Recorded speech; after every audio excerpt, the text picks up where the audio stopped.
আসসালামু আলাইকুম। আরও একটি মিনি ব্লগ নিয়ে আপনাদের সামনে হাজির হয়েছি। সবাই কেমন আছেন? আলহামদুলিল্লাহ, আপনাদের দোয়ায় আমি ভালো আছি। আজকে শুক্রবার, জুম্মা মোবারক। আসলে শুক্রবারে সাপ্তাহিক ছুটির দিনে বাসায় অনেক কাজ জমা হয়ে থাকে, সাথে রান্না বান্না তো থাকেই। আজকে আব্বু আসছিল আরও সকালবেলা গ্রামের বাড়ি থেকে। আম নিয়ে আসছিল, গাছে আম পাকা ধরে গেছে। কিছু সবজি নিয়ে আম নিয়ে বাবুর সাথে দেখা করতে আসছিল। আসলে বাবুর পরীক্ষা শুরু হওয়ার পর থেকে বাসায় যাওয়া হয় না, অনেকগুলো দিনই হয়ে গেল। আগে তো প্রত্যেক সপ্তাহতেই যাইতাম। মানে আমার আব্বু আম্মু, বাসায় ছোটো বোন আছে, ওরা আমার ছেলেকে না দেখলে অনেক পাগল হয়ে যায়। ফোনে কথা তো বলেই, আর ছেলে এসে দেখা করে একটু ঘুরায় নিয়ে রেখে চলে গেছে, আবার গিয়ে নামাজ ধরবে।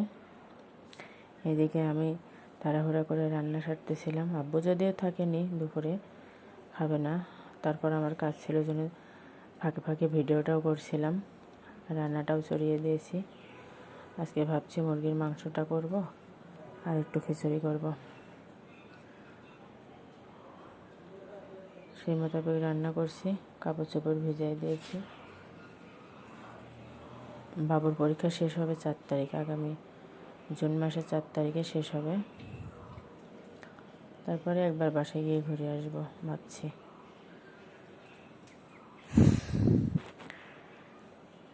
এদিকে আপনারা শুক্রবার কে কী রান্না করলেন জানাবেন। আর প্লিজ সবাই আমার পেজটাকে সাপোর্ট করবেন, লাইক এবং শেয়ার করবেন, সবাই সবার পাশে থাকবেন।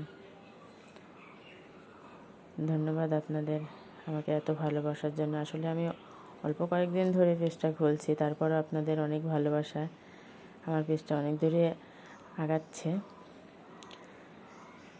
খুব ভালো লাগে আসলে। আগে তো বুঝতাম না, এখন বুঝি যে পেজে এইভাবে এটা ছাড়তে হয়। যদিও আমি খুব কম আংশিক বুঝি এখনও, তারপরেও এখন এই পেজে ঢুকি তো অনেকের অনেকটা দেখে ভালো লাগে। আপনাদের কমেন্টগুলো দেখলেও ভালো লাগে, আপনাদের ভিডিওগুলো দেখে কমেন্ট করতেও ভালো লাগে। থ্যাংক ইউ সবাইকে। সবাই আমার জন্য দোয়া করবেন। আসসালামু আলাইকুম।